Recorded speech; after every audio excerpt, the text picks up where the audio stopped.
AGCO Jackson Nationals underway. James McFadden wins the race to the opening set of turns. Here comes Macedo to his outside, nearly side by side. Now we are travel car upside down.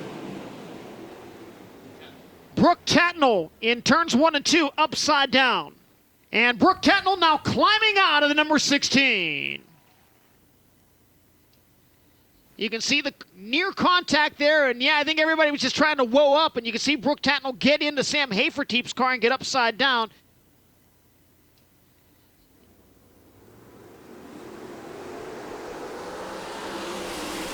Green flag waves as they race into turn 1. And down low, James McFadden. Up high, Carson Macedo. J-Mac leads the midpoint of the back straightaway, but Macedo right there with him. McFadden's going to slide up the racetrack slightly off of turn number 4, nose to tail at the flag stand. Third, Giovanni Scelzi. Fourth, Brad Sweet. They battle for the third spot, but the race for the lead still a good one as we head down the back straightaway. A good run there for Logan Schuchart to the inside of Sanders as they race deep in the field. Sanders testing the waters on the outside, loses a spot to Schuchart, and now the Shark Racing cars are running 7th and 8th together here tonight in the middle of the pack. But McHugh's closing in on Ian Madsen. They're battling for position. McHugh slides high. They nearly came together. McFadden slid into the middle of the racetrack, had to back out of it. That allows Macedo to close in. Close call for the winner each of the preliminary nights here. Carson Macedo now cutting into what was nearly a 1-second lead. Again, traffic difficult here on a fast racetrack early on in this 35-lap feature. He looked to the inside of Casey Kane, but out front, action heating up. Scelzi tries the top side of the speedway. That opens up the inside lane for the big cat. Brad Sweet moves by into third, and now Scelzi fourth, trying to catch back up with that Napa number 49.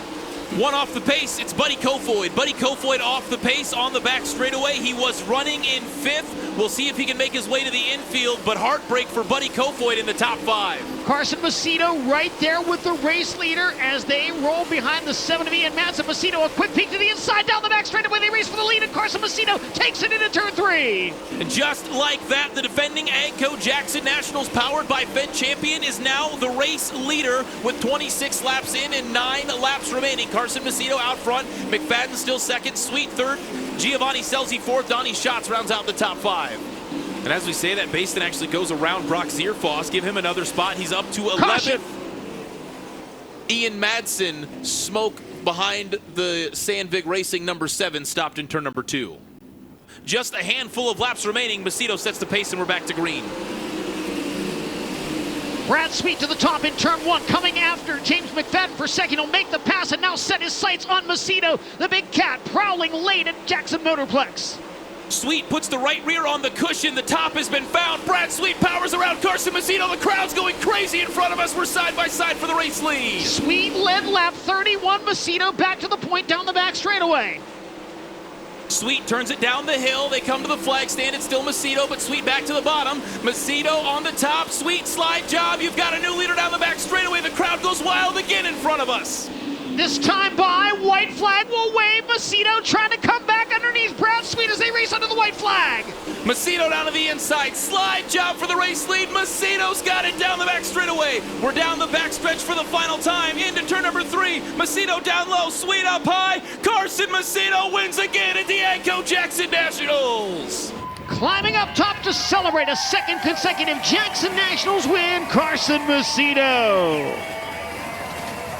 It wasn't anything that I feel like I didn't expect. I knew that with Brad and James behind me, I knew they're extremely good race car drivers, and I knew they'd be searching around trying to find something else, and I felt like my car was super good on the bottom. I was having to really get slowed up there in the middle to grab that bottom grip off of 4, and I think that's where, Brad was obviously able to sail around there. By the time I could hear him, he was already by me or at my right sides, and then I was able to kind of squeeze that grip into one and slide him, and then I was just in full guess mode. Like I didn't really know where to be. I didn't know whether I was supposed to be on the top down here or the bottom down here. I think maybe I just should have stayed on the bottom. I wanted to. It's hard to say. When you're in that spot, it's tough to know exactly where you're supposed to be. But got the utmost respect for Brad Sweet. He's an unbelievable race car driver. So to duel with him there at the end like that's pretty cool. And just super thankful for this All Ball 41 team. Philip Dietz is unreal. To win this race back-to-back is pretty special. I feel like Phil has an extremely good package, good car here.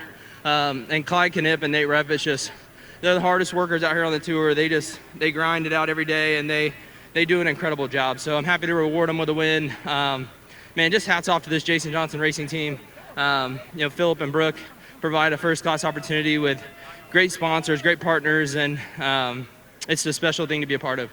Yeah, I mean, I think that was literally the only lap that he missed the bottom. He was pretty flawless up until that point, and I hadn't really missed it much either. I felt like my car was pretty solid, even right behind him in his dirty air, so I figured if I could get to the lead, I'd be in pretty good shape. But, man, he just missed it just that tiny bit off of 2, and he kind of got spinning down the backstretch, and I was able to squeeze it off the bottom, grab that grip, and just get to his inside. And I know it was probably close, but there just wasn't a whole lot of opportunity other than that, I didn't think. So kind of had to force the issue, but man, hats off to this team. My family, I'm sure, is watching. My mom and dad, my girlfriend Holly. Just a cool win. Thank you to Dennis Albaugh, Tarleton & Son, Complete Parts and Equipment, Durst Incorporated, Liquid Trucking, Mesilla Valley Transportation, the Sage family, Bolts family, Maxim Chassis, Factory Cane, Kistler Engines. Man, it's a huge group effort. Bandy and Associates, Myers Constructors. Man, so many partners on this car, and I'm thankful for every single one of them. It's pretty special to be out here. Kyle and Tammy are here tonight. There's just a lot of really good people that support this team, and we couldn't do without them.